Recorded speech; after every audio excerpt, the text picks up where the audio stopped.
السلام عليكم ورحمة الله وبركاته بسم الله الرحمن الرحيم الحمد لله رب العالمين اللهم صل وسلم وبارك على رسولك وحبيبك سيدنا محمد وعلى آل سيدنا ومولانا محمد വിശ്വാസികളാകുന്ന ആളുകൾ എപ്പോഴും മറ്റുള്ളവരുടെ അവകാശങ്ങൾ മറ്റുള്ളവരുടെ കാര്യങ്ങൾ അത് സത്യസന്ധമായി ചെയ്തു കൊടുക്കാനുള്ള ഒരു വിശാലമായ മനസ്സ് കാണിക്കുന്നവരായിരിക്കണം.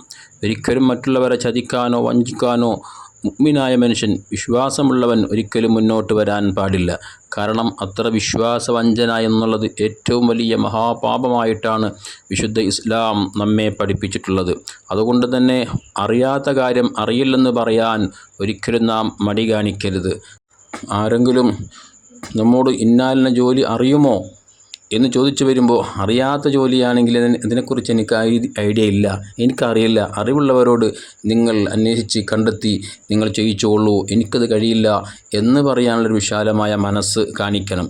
പക്ഷേ പലരും എന്തോ ചെറുതായൊന്ന് പഠിച്ചു വച്ചിട്ടുണ്ട്, പക്ഷേ അതിനെക്കുറിച്ച് പൂർണ്ണമായ ധാരണയോ പൂർണ്ണമായ അറിവോ ഇല്ലാതെ ജോലികൾ ഏറ്റെടുക്കും.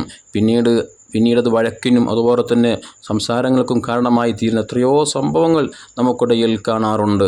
വേണ്ട രൂപത്തിൽ വൃത്തിയായി ആ ജോലി ചെയ്ത് തീർക്കാത്തത് കൊണ്ട് തന്നെ പറഞ്ഞ കാശ് കൊടുക്കുന്ന വിഷയത്തിലൊക്കെ പരസ്പരം അങ്ങോട്ടും ഇങ്ങോട്ടും തർക്കിച്ചുകൊണ്ടും അതുപോലെ തന്നെ ആ ജോലി എടുപ്പിച്ച വ്യക്തിക്ക് മാനസികമായി തൃപ്തി വരാത്തത് കൊണ്ട് തന്നെ അദ്ദേഹം വലിയ വിഷമങ്ങൾ അനുഭവിക്കുന്ന എത്രയോ സാഹചര്യങ്ങൾ നമുക്ക് കാണാൻ കഴിയാറുണ്ട്. ഏതൊരു മേഖലയിലുള്ള ജോലിയാണെങ്കിലും അതുപോലെ തന്നെ ഏതൊരു അധികാരമാണെങ്കിലും ആ അധികാരം ഏറ്റെടുക്കുന്ന വ്യക്തി അത് നല്ല രൂപത്തിൽ നിയന്ത്രിച്ച് മുന്നോട്ട് കൊണ്ടുപോകാൻ കഴിയില്ല എങ്കിൽ ആ സ്ഥാനം ഒഴിവാക്കി കഴിവുള്ള തൻ്റെ ഇടമുള്ള ആളുകളെ അത്തരം സ്ഥാനങ്ങളിലേക്ക് അവരോധിക്കപ്പെടുകയാണ് വേണ്ടത്. അതിന് മറ്റുള്ളവർ വഴിമാറി കൊടുക്കുകയാണ് വേണ്ടത്. എന്നല്ലാതെ അറിയാത്ത ജോലി ഏറ്റെടുത്തുകൊണ്ട് ആ രംഗം വഷളാക്കുന്നൊരവസ്ഥ ഒരിക്കലും ഉണ്ടാവാൻ പാടില്ല.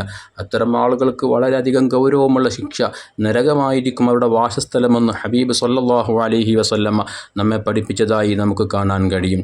മഹാനായ ഇമാം ഇബ്നു അസാക്കിർ റളിയല്ലാഹു തആല അൻഹു അബൂ മൂസ അശ്അരി റളിയല്ലാഹു അൻഹുവിനെ തൊട്ട് നിവേദനം ചെയ്യുന്ന ഹദീസിൽ ഹബീബായ മുത്തുനബി സല്ലല്ലാഹു അലൈഹി വസല്ലമ തങ്ങൾ പറഞ്ഞതായി കാണാൻ കഴിയും. മൻ തവല്ല അമലൻ വഹുവ യഅലമു അന്നഹു ലൈസ ലിദാലിക്കൽ അമലി അഹ്ലാ. അതേ, ഒരാളൊരു ജോലി ഏറ്റെടുക്കുന്നു, അയാൾക്കറിയാം ഈ ജോലി എനിക്ക് കൃത്യമായി നിർവഹിക്കാൻ കഴിയില്ല, എനിക്കറിയാത്ത ജോലിയാണ്, എന്നെക്കൊണ്ട് കൂട്ടിയാൽ കൂടാത്ത ജോലിയാണ്, എനിക്കത് പൂർണ്ണമായും നിർവഹിച്ച് തീർക്കാൻ കഴിയില്ല എന്നൊന്ന് പൂർണ്ണമായും ബോധ്യമുള്ളതോടുകൂടെ ഒരാൾ ഒരു ജോലി ഏറ്റെടുത്താൽ ഫല്യതബവ്വഅ മഖ്അദഹു മിനന്നാർ, അയാളുടെ ഇരിപ്പിടം നരകത്തിൽ ഉറപ്പിച്ചു കൊള്ളട്ടെ, നരകമായിരിക്കും അയാളുടെ വാസസ്ഥലമെന്ന് ഹബീബ് സല്ലല്ലാഹു അലൈഹി വസല്ലമ തങ്ങൾ പറയാണ്. കാരണം ഇയാൾ യഥാർത്ഥത്തിലുള്ള വിശ്വാസ വഞ്ചനയാണല്ലോ നടത്തുന്നത്. അറിയാത്തൊരു ജോലി അറിയുമെന്ന് പറഞ്ഞ് ഏറ്റെടുക്കുക എന്നുള്ളത് അതൊരു വിശ്വാസ വഞ്ചനയാണല്ലോ. അതൊരു മുഅ്മിനായ സത്യവിശ്വാസിയായ മനുഷ്യൻ ഒരിക്കലും ചെയ്യാൻ പാടില്ല. അറിയാത്ത വിഷയങ്ങൾ അറിയില്ലെന്ന് പറയാനുള്ള വിശാലമായ മനസ്സ് കാണിച്ച് മറ്റുള്ളവരെ വഞ്ചിക്കാതിരിക്കാൻ പ്രത്യേകം ശ്രദ്ധിക്കണമെന്നുള്ള വലിയൊരു സന്ദേശം ഹബീബ് സല്ലല്ലാഹു അലൈഹി വസല്ലമ തങ്ങൾ ഈ ഹദീസിലൂടെ നമ്മെ പഠിപ്പിക്കുന്നുണ്ട്.